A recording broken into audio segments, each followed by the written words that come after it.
দিন বাগৰাৰ লগে লগে জুবিনক হত্যা কৰাৰ প্ৰকৃত কাৰণ উলাই পৰিল। বন্ধু বান্ধৱীসকল নমস্কাৰ জনাইছো আৰু সুপ্ৰভাত জনাই লগতে আৰম্ভ কৰিছো মোৰ অন্য এটি নতুন ভিডিঅ'। বন্ধু বান্ধৱীসকল ইতিমধ্যে চাগে আপোনালোকে সোশ্যাল মিডিয়াত এটা পোষ্ট পাই আছে আৰু সেই পোষ্টত নম্বৰ সহ দি দিছে যে এজনে মানে এজন বহুত ডাঙৰ নেতা সেই জুবিন গাৰ্গৰ হত্যাকাণ্ডৰ লগত জড়িত আছে আৰু সেই নেতাজনে যেতিয়া জুবিন গাৰ্গ তাত মৰিছিলে সেই সময়ত কিন্তু তাত উপস্থিত আছিল হলেও কিন্তু সেইজন এতিয়ালৈকে তদন্তৰ আওতালৈ অহা নাই।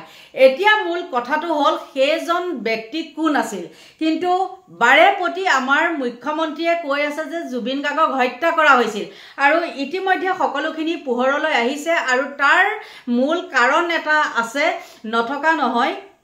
ইতিমধ্যে জুবিন গাৰ্গে আগতে মানে যেতিয়া নেকি জুবিন গাৰ্গে হেৰি কৰি আছিলে মানে কিছুমান ব্যৱসায়ীৰ লগতো তেওঁ যেহেতু জড়িত আছিলে সেইবিলাক হয়তো আমাৰ সকলোৱে জ্ঞাত নহয় আৰু তেতিয়া তেওঁ সপোন LLB বুলি এটা কোম্পানীৰ সৈতে এজন সিদ্ধাৰ্থ অংকুৰ বৰুৱা এজন অংশীদাৰ আছিল 32 লাখ টকাৰ আৰু সেই 32 লাখ টকা বৰ্তমানেও বা সেই কোম্পানী গোটেই অংশীদাৰটো এতিয়াও তেওঁৰ নামত আছে। এটো কেনেকুৱা ৰহস্যজনক কথা আৰু সেই যুৱকজনে যিটো নেকি সোশ্যাল মিডিয়াত ফোন নম্বৰৰ সৈতে দিছে হয়তো আপোনালোকে গম পাইছে যে কিবা যদি প্ৰমাণ লাগে এটোত মোক ফোন কৰিব, মই সকলোখিনি তথ্য মানে আপোনালোকক দিম। কিন্তু এতিয়া বিশেষ কথা হল আৰু মুখ্যমন্ত্ৰীও যেহেতু বাৰে প্ৰতি কৈ আছে যে জুবিন গাৰ্গক হত্যা কৰা হৈছে, এটো দুৰ্ঘটনা নহয়, এটো হত্যাকাণ্ড। আৰু মুখ্যমন্ত্ৰীয়ে কেনেকৈ জানিলে যে এটো হত্যাকাণ্ড? ইয়াত বহুতো কথা আহি পৰে নহয় জানো।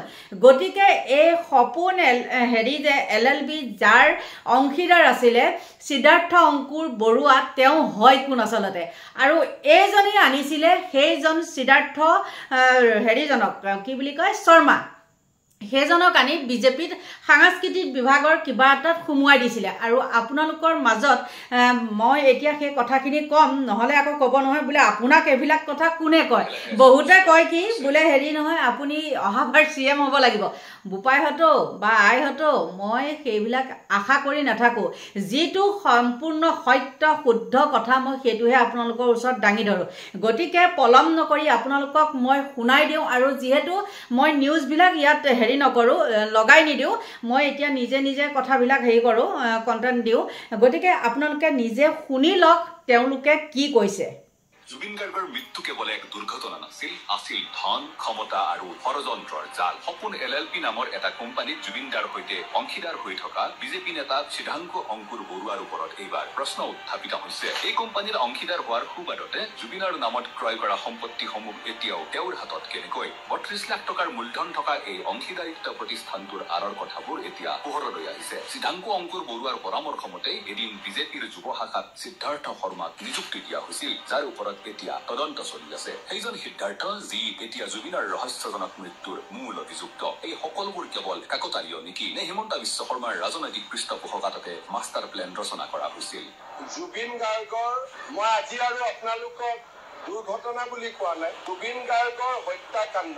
মুখ্যমন্ত্ৰীয়ে নিজেই কৈছে জুবিনক হত্যা কৰা হৈছিল। গতিকে প্ৰশ্ন হৈছে যদিহে অসম আৰক্ষীয়ে ষড়যন্ত্ৰৰ শিপা উভালিবলৈ যত্ন কৰিছে তেন্তে সিদ্ধাৰ্থ অংকুৰ বৰুৱা কিদৰে মুক্তভাৱে ঘূৰি ফুৰিছে? আনকি জুবিনৰ সৈতে চাহ খোৱা চাহ দোকানীজনকো SITয়ে জেৰা কৰিছে যদিও সিদ্ধাৰ্থ ইয়াৰ বাহিৰত আজিও। ইতিমধ্যে সিদ্ধাৰ্থ শৰ্মা আৰু শ্যামকানু মহন্ত জেল হাজতত যদিও হিমন্তৰ ঘনিষ্ঠ এই লিংক আজিও অদৃশ্য হৈয়ে থাকিল। ষড়যন্ত্ৰৰ সংসূত্ৰবোৰ বাৰে বাৰে মুখ্যমন্ত্ৰীৰ কাষলৈ যায় বাবেই নেকি জুবিন গাৰ্গে অসমক একত্ৰিত কৰিলে, কিন্তু হিমন্তৰ ৰাজনীতিয়ে অসমক বিভাজিত কৰিলে? এতিয়া প্ৰমাণবোৰ গম পালেনে? এতিয়া মই আপোনালোকক তথ্য প্ৰমাণ সহ দি দিলো নহয় যে ক'ত দিছে আৰু মই বাতৰিত নোপোৱা বা নিউজত প্ৰকাশ নোহোৱা কিছুমান কথা মই এনেই উপৰুৱাকৈ নকওঁ। গতিকে বন্ধু বান্ধৱীসকল আপোনালোকে নিজে কওক আচল কালপিত। আমি আচলতে কিছুমান ভুল কৰোঁ আৰু ভুল কৰোঁ কেনেকৈ, যি নেকি কেমেৰা সন্মুখলৈ নহাকৈ কাম কিছুমান হৈ যায় নহয় জানো। আৰু আচল কালপিতবিলাকে চাবচোন কেতিয়াও কেমেৰা সন্মুখত নাহে বা তেওঁলোকক মেনেজ কৰা হয় বা কেমেৰামেনকো বা সাংবাদিকসকলো আজিকালিতো সাংবাদিকসকল জানিছে আৰু তাতো কিন্তু আমাৰ এজন অসমৰ সাংবাদিক মুধাফুটা সাংবাদিক তাত গৈছিলে পনয় বৰ্ডলৈ আৰু তেওঁ কিন্তু এজন যে তাত উপস্থিত আছিলে সেই কথাটো তেওঁ অনা নাছিলে। আৰু এতিয়া বহুতখিনি যেতিয়া তদন্তৰ আওতালে মানে SITয়ে হেৰি কৰি আছে তেতিয়া ভয়ংকৰ ভয়ংকৰ কিছুমান কথা প্ৰকাশ পাই আছে আৰু সেইবিলাক প্ৰকাশ ক'ৰ পৰা পাইছে জানেনে যাক যে এইবিলাক মানে ইটো সিটোক ধৰি ধৰি আনিছে লগতে সিদ্ধাৰ্থই বহুখিনি বিস্ফোৰক মন্তব্য আগবঢ়াইছে আৰু আগবঢ়াব লাগিবই পাপ কেতিয়াও লুকাই নাথাকে গতিকে তেওঁলোক হ'ল পাপী আৰু পাপীৰ মুখত এইবিলাক যেতিয়া মানে যেতিয়া এছআইটিয়ে জেৰা কৰিব তেতিয়া যিকোনো প্ৰকাৰে ওলাই আহিব পাপ কথা লুকাই নাথাকে ওলাই আহিবই গতিকে আপোনালোকে গম পালে এতিয়া জুবিন গাৰ্গৰ মৃত্যু আসলতে কিছুমানে কৈছে সাগৰত কিয় গা ধুবলৈ গৈছিলে কিয় কি হৈছিলে এইবিলাক বহুত কথা আহি পৰে নহয় জানো কিন্তু তেওঁলোকক ষড়যন্ত্ৰ ইয়াৰ পৰে গুৱাহাটীৰ পৰে কৰি গৈ আছিল গৈ থকাৰ পিছত তাত তেওঁলোকে সুবিধাটো পাই গ'ল আৰু ইয়াৰ আগতেওতো তাত গৈছিলে নহয় জানো তথাপিওতো তেনেকুৱা হোৱা নাছিলে তেনেকুৱা ঘটনা সংঘটিত হোৱা নাছিলে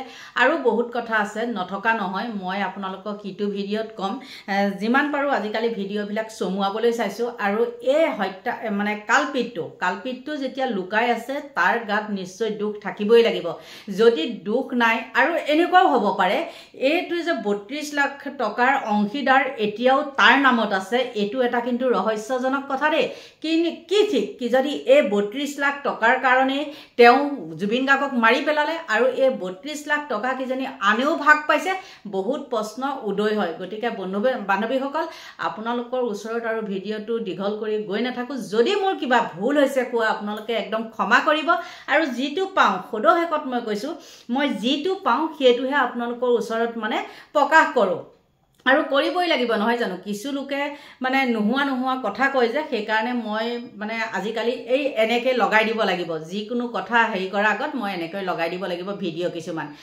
মানে দেখাইহে দিম লগাই দিয়াটো বেলেগ আকৌ নহয় জানো গতিকে আপোনালোকৰ পৰা এতিয়া মই লৈছোঁ বিদায় সকলোকে ভগৱানে ভালে কুশলে ৰাখক তাকেই কামনা কৰিছোঁ আৰু মোৰ ভিডিঅ'টো ইমানতে সামৰণি মাৰিছোঁ বাই বাই